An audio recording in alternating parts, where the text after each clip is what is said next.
on Sunday?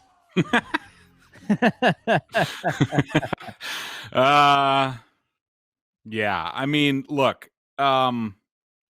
considering the situation and that they had lost 2 games coming into it, some of which you could have made excuses about, no Newton in Kansas City, no practice before Denver, all that, and they come out against the 49ers, not exactly they're not exactly in the state of being the defending NFC champions at the moment. Right. And the Patriots got waxed. That's under those circumstances. I understand why it's tough for fans to really comprehend it, to not be angry and frustrated. They should be, absolutely.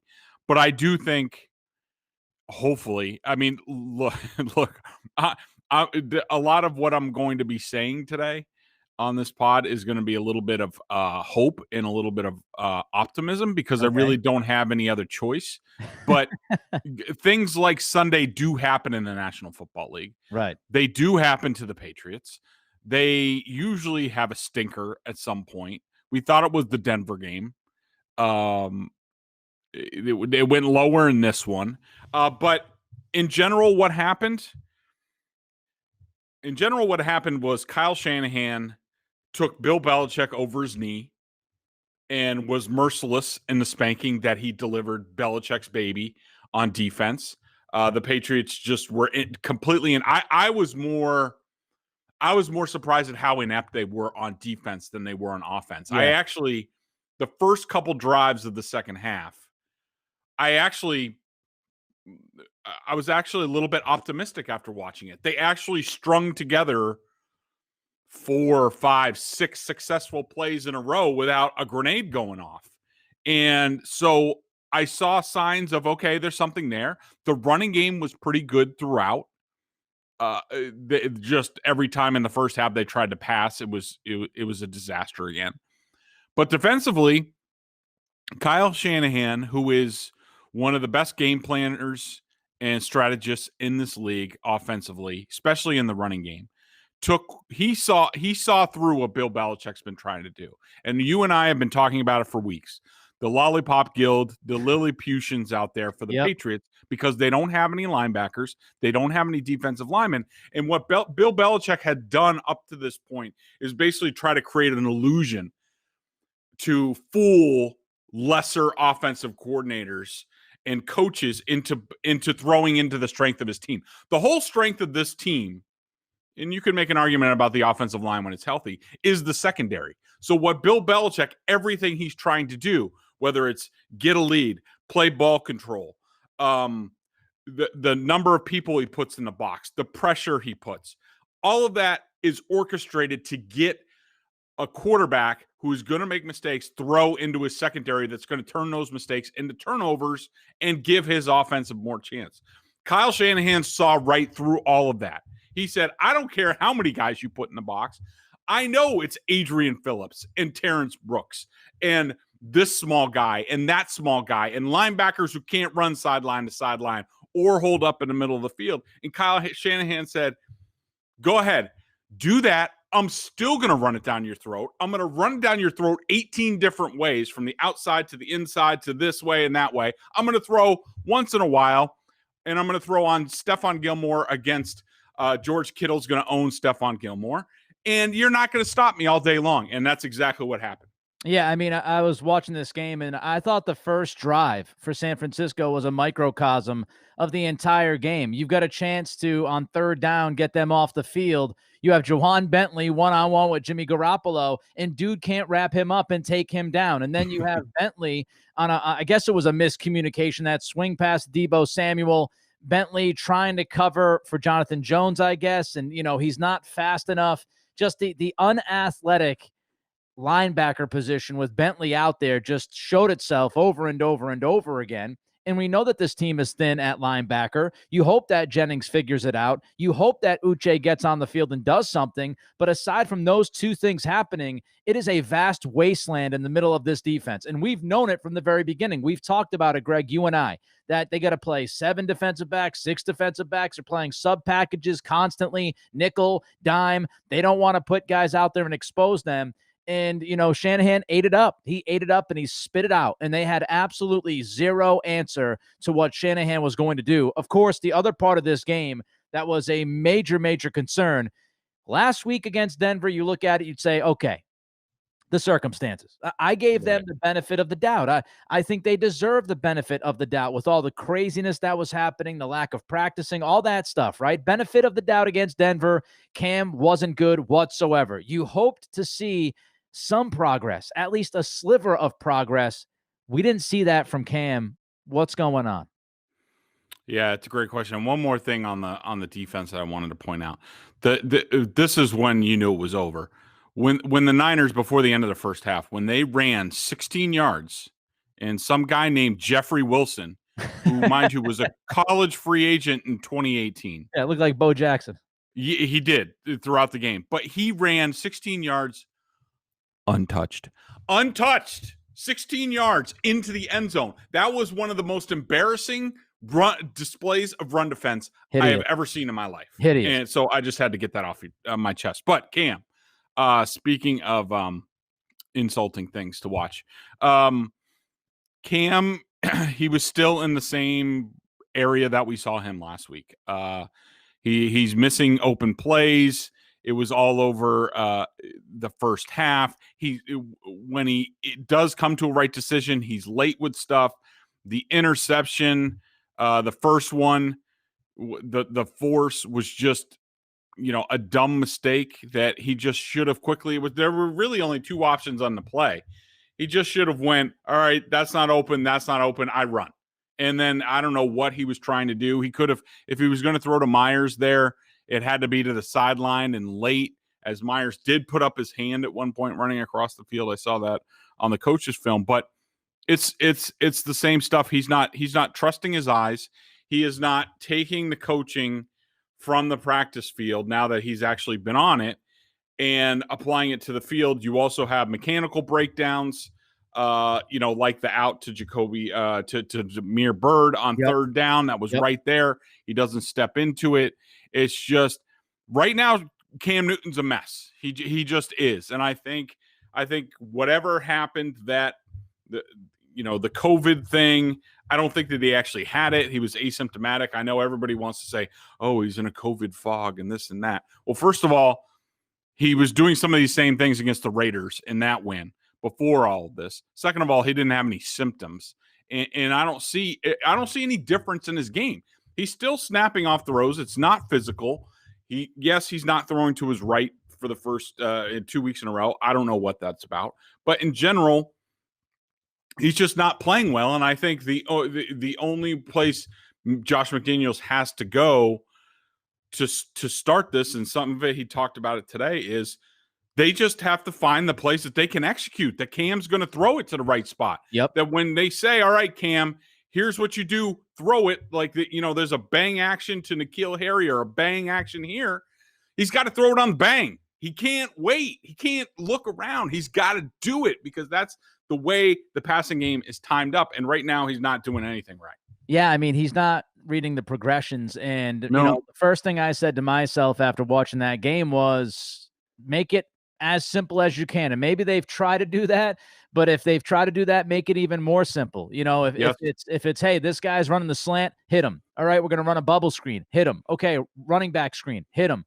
All those simple little out routes, all those little things. If it's dink and dunk for a little while until he gets his confidence, fine. What's really strange, Greg, to me, and I was tweeting this on Sunday, I've watched Cam Newton play for 9 years. I know he's not very good from the pocket. I know he's inaccurate. Aside from 2018 in the first half of that season with North Turner, he's hovered around 60% completion percentage. So he's not a pocket passer extraordinaire. I understand that. I get that. That's already baked in.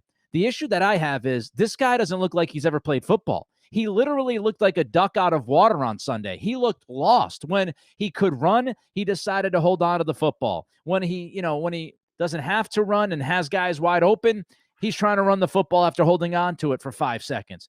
He looks like he's never played before. It's one of the strangest things. And to me, the ultimate question is this the beginning of the end for this guy? Or is this temporary discomfort with the system and what's going on? Because I don't remember, and maybe you do. I don't remember. And listen, Cam is not a top 5 quarterback, right? He had a top 5 season in 2015 when he won the MVP.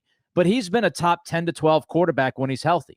So this is either a top 10 to 12 quarterback at 31 years old, completely falling off the cliff, or it's temporary discomfort. I don't know which one it is. I'm going to lean towards the latter because I haven't seen many guys who are considered top 10 quarterbacks fall off the cliff like he would be falling off of it right now at the age of 31. Yeah, I don't think Nick, I just think we're dealing with a player, and we've seen this whether it's football or other sports. He's gripping the wheel too tight. Like he's pressing, and he even talked about it after the game. He said, he used words like it's mental, it's I'm pressing, things like that. He's trying to, he is lost, and he's trying to find something to grab onto. He's second guessing everything that he's doing. Players go through this. I mean, I can't recall Tom Brady ever going through it, and he's probably the exception to the rule. But that's what I see in terms of Cam. I don't think he suddenly, after the Seahawks game, when everybody was talking about like, okay, well, he should get a contract extension, he's an MVP candidate, all this stuff. He just didn't fall to bum status. Like, he's not suddenly Ryan Mallett or anything like that. So they have to figure out, all right, how do we get him back on track? And I think it's some of the things that you mentioned. They're going to have to walk before they can crawl. That's why I think the drives in the second half, before his interception off Edelman's hands, I thought those were really productive drives. And I know some people were like, well, why are they running the ball and doing this? Look, I think Bill Belichick and Josh McDaniels knew that the way the defense was playing, they had no chance to win that game. But what they did have a chance to do in the second half was get some momentum going offensively. Like, let's crawl before we can walk. Let's get Damian Harris going.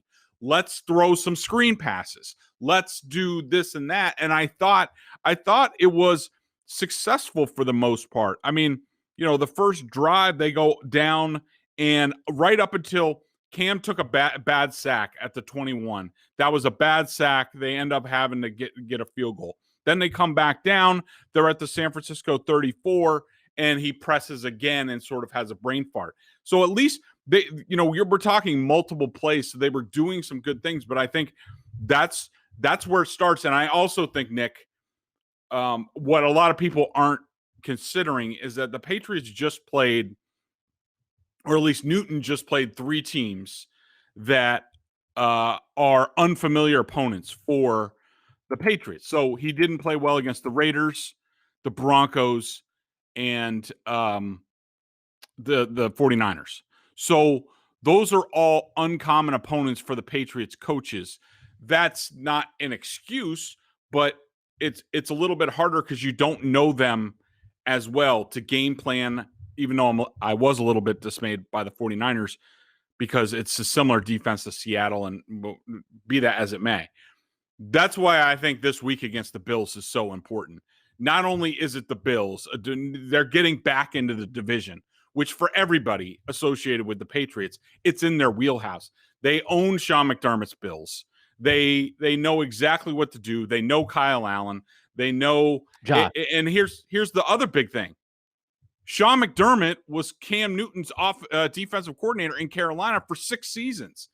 Cam's gone against this defense. He's gone against Josh Norman was his teammate.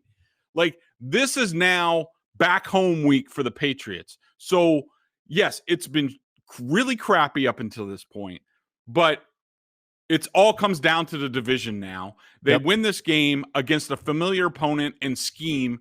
They're all of a sudden 1 game back in the loss column. The season is back on. They got the Jets the week after that. All of a sudden you have 2 games. You're building momentum. Yeah, you have Baltimore, but who the hell knows? Stranger things have happened.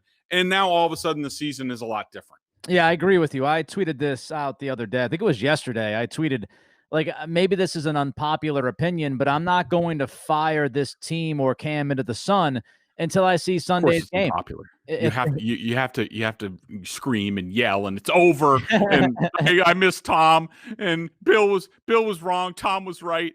Like, you have to do all that crap after one loss. People just Nick, I understand it. I understand the fanaticism. Like, yeah, the term fan comes from fanatic, but.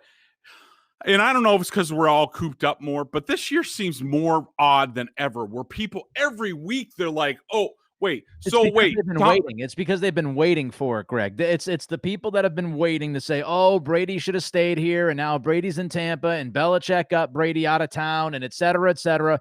They've been waiting to pounce, and after one of the worst games that we've seen from this team in 2 decades, that is the perfect time to pounce.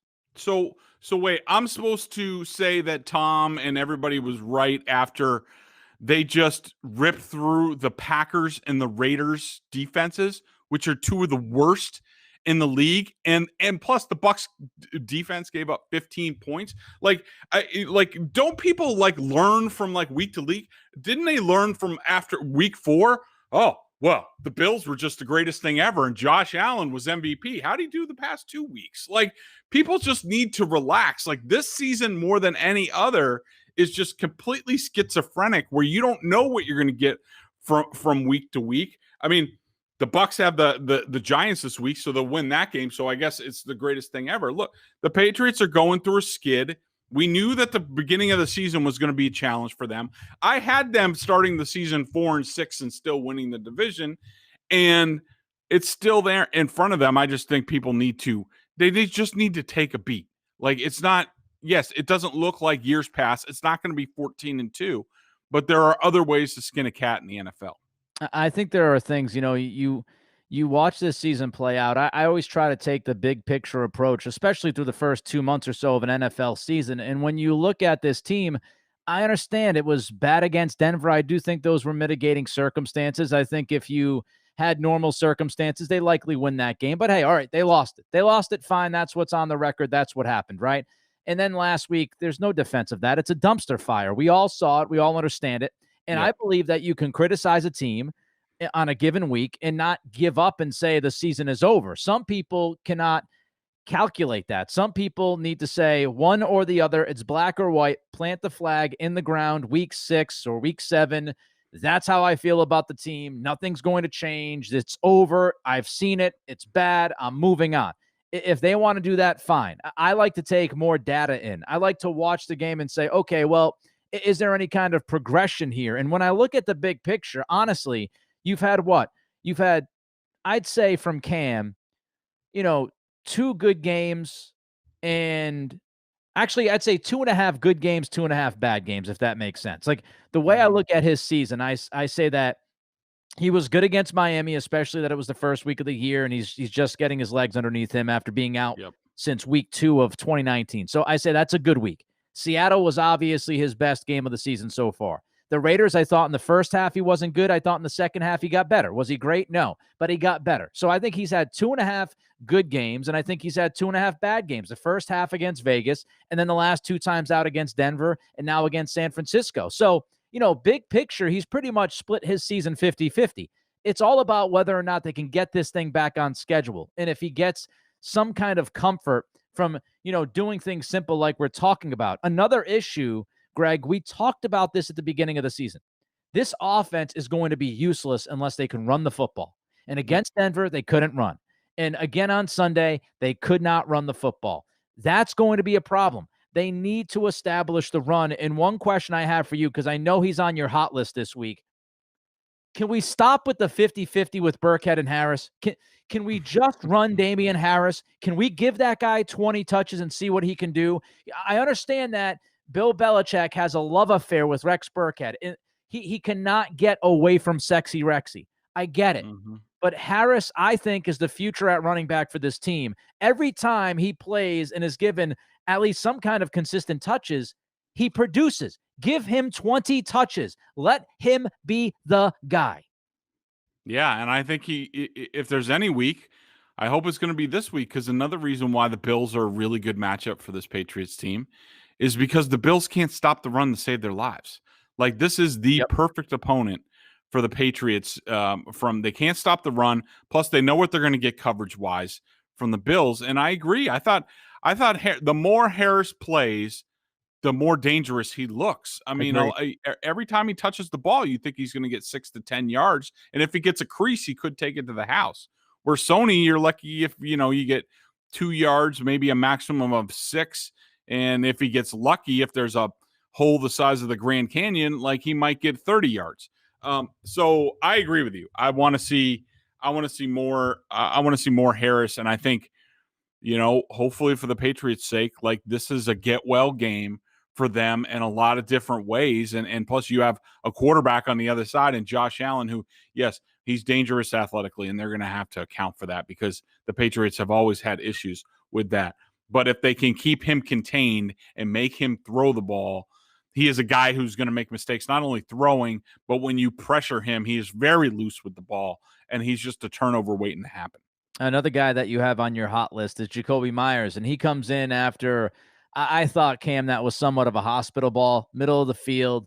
He pretty much set up N'Keal Harry to take a vicious, vicious It shot. was late. It was another throw that was late. It should Yeah, have been earlier. It would have given N'Keal a chance to see the defense and also make some yak on the play. It was late. yeah. So I thought that's all on Cam, and unfortunately, Harry ends up, I would guess, with a concussion. He was out of the game for the rest of the way. But Jacoby Myers comes in, silver lining. Myers played pretty well, Greg. Yeah, I thought Jacoby was great, and I think this is a type of game that would get the coaching staff to notice, like, oh yeah, you know what? Jacoby, when he plays, he doesn't look like much. He looks like he's going to junior high school down. He's going to Foxborough Junior High when you see him in the hallways. But he's actually a pretty damn good football player, and he knows how to run routes. He's smart. He's quick. He's got great hands. He catches contested passes.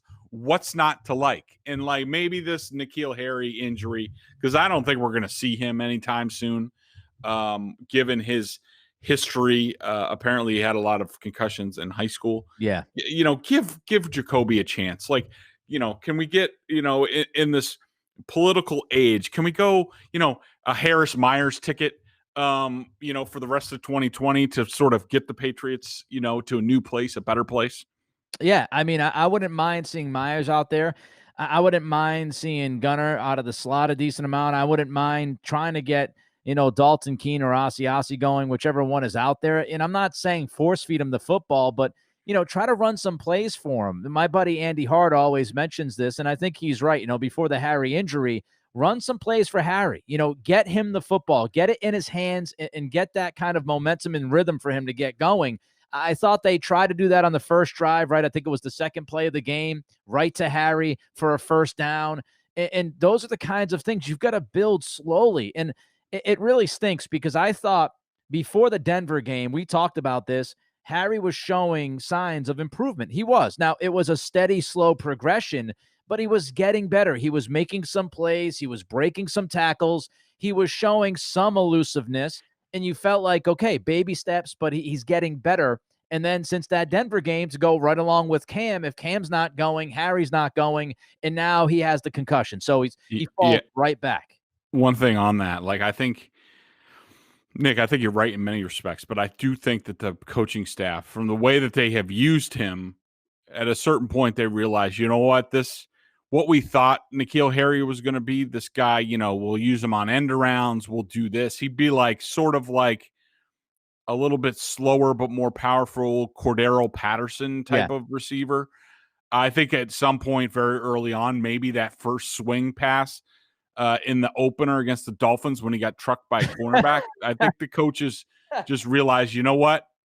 He ain't that guy. When we were scouting Arizona State, I think we thought we were getting Ayuk, and we actually drafted N'Keal Harry because Ayuk is everything that you thought N'Keal Harry was going to be, and it just isn't. I mean, that guy is a beast all over the field with the ball in his hands, and Harry just isn't. And I think the Patriots, the coaching staff has realized that, and they basically are like, okay, he is just a power forward receiver. That's all he's going to be, and I think that's reflected in his usage so far. I just think when we look at this offense, and I said this last week on EEI.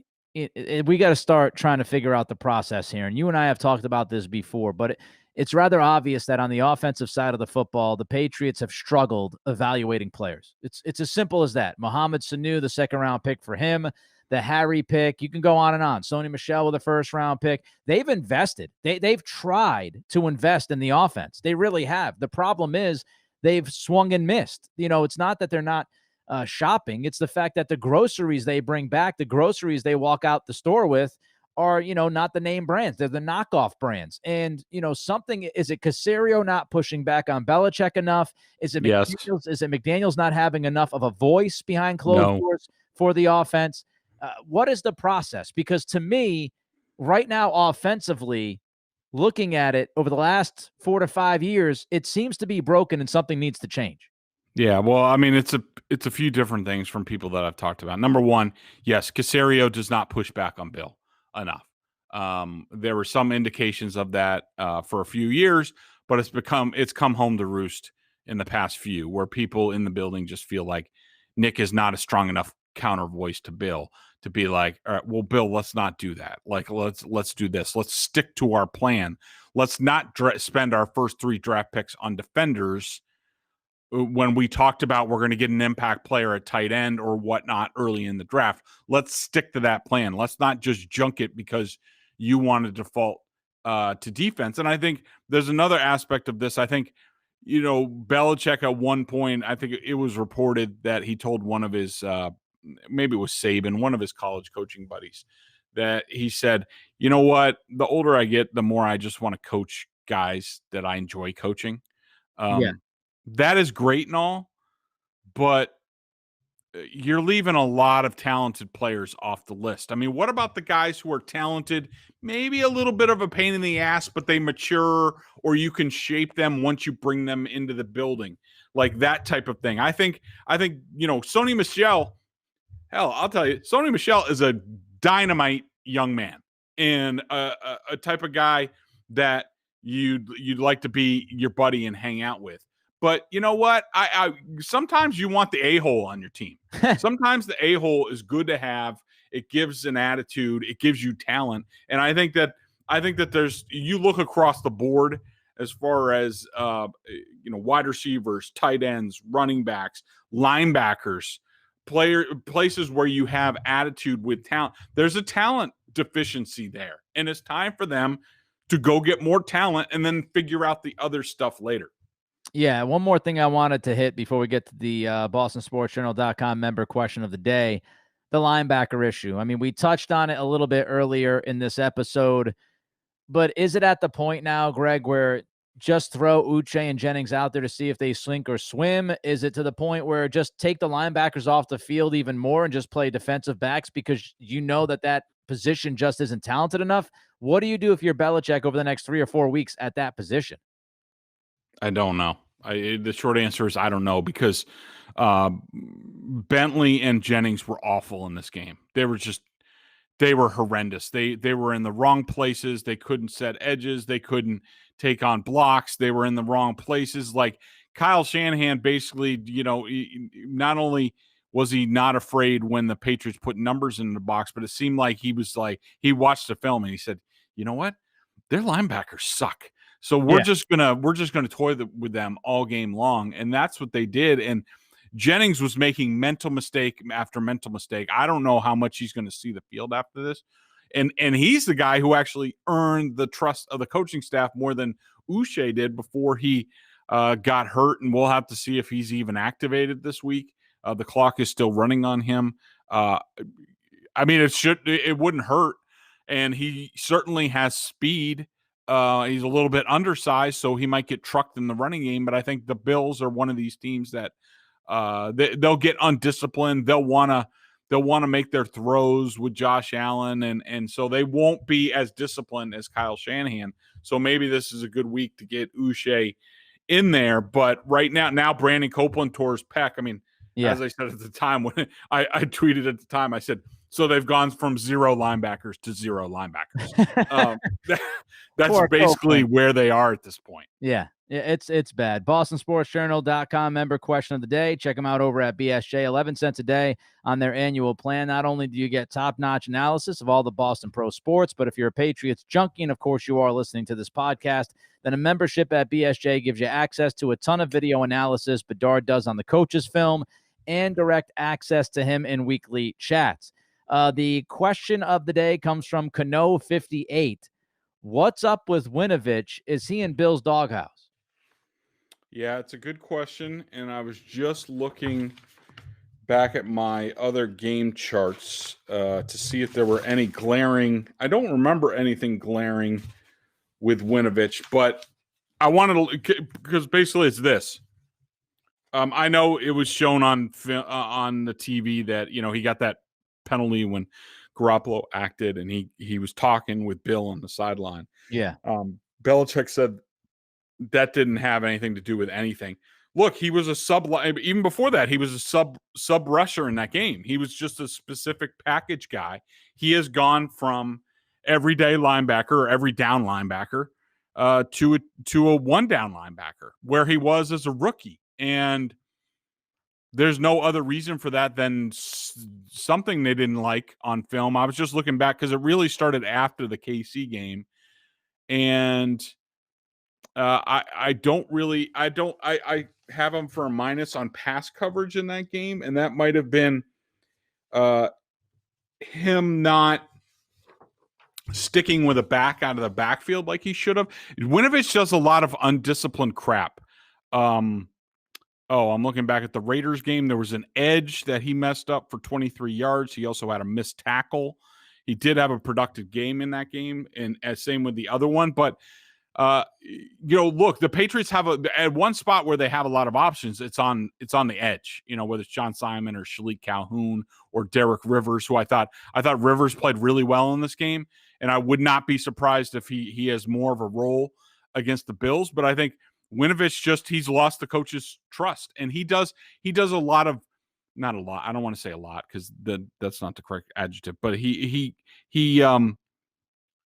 screws up from time to time, and they're usually pretty big screw-ups. He loses his mind. He did that in this game as well, where he's just like, there was a swing pass and from a guy in motion, and it's like, all right, well, if Rob Ninkovich was out there, Ninkovich just would have stuck with the guy, the swing pass, and that option would have been taken away, and Garoppolo would have been screwed. Yep, and what does Winovich do? He's in no man's land, and then he starts rushing Jimmy, and that pass is wide open, and they get like 25 yards. That kind of stuff Winovich does every single game, and I think the Patriots coaches just got sick of it, because one thing they do not stand for is mental mistakes on the edge in their defense, because that's really where the whole defense is predicated. Yeah, I remember that play. And if there's anything that Belichick's going to especially want right now is disciplined play, especially from that defense that we saw on Sunday, which wasn't nearly good enough. That is Greg Bedard. I am Nick Cattles. It's the Greg Bedard Patriots podcast with Nick Cattles. That's our thoughts. Those are our thoughts on the San Francisco mess, the disaster, the dumpster fire that we saw on Sunday. Coming up next, later on in the week, of course, we'll have our preview of the Bills, Patriots, and what I think is a must-win. Mafia. Yeah, the Bills Mafia. This is a must-win, I think, coming up this weekend. We'll talk about it later on in the week, Greg and I. Until then, everybody be safe, be good.